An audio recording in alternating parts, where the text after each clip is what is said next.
Wanted to bring a quick craft to you that would help to kind of solidify, or something fun that you can do that would sort of tie into this past Sunday's lesson on Jesus Never Sinned. Now, what I've made here is a real simple salt dough recipe. You can find it anywhere.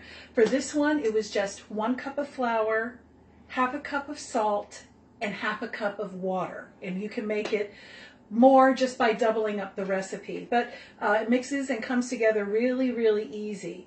Now, one of the fun things about this, and while you're talking with your children while you're making this, is salt dough has a real gritty texture, and that kind of gritty texture reminds us of the sand where Jesus went into the desert for 40 days. So that's something that you can kind of talk about. This reminds us of the desert. In fact, we can call these desert clay keepsakes. So have fun with your children mixing this together, because it comes together very, very quickly in a bowl. And you know how kids love Play-Doh, so you can make a bunch of this if you wanted to. But have them make it into a circle.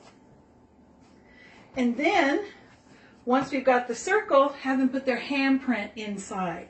Now, the handprint's there for a reason. Oh, that's a horrible looking handprint. When we're tempted to do wrong things or to sin, and we need help resisting temptation, the handprint reminds us that when we ask Jesus for help, we're essentially putting our hand in His.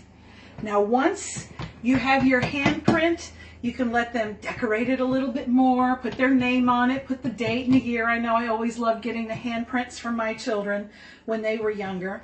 But once you have your design exactly the way that you want it, you can put your keepsake, your clay keepsake, in the oven at 275 degrees for 4 hours to dry them out, and have a keepsake that you'll have for a while.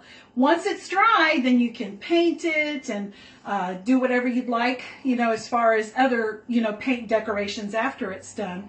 But anyway, that's a fun craft, hopefully, as everyone is keeping their social distance from each other. We can still come together as friends and family and do fun things. So have a good night.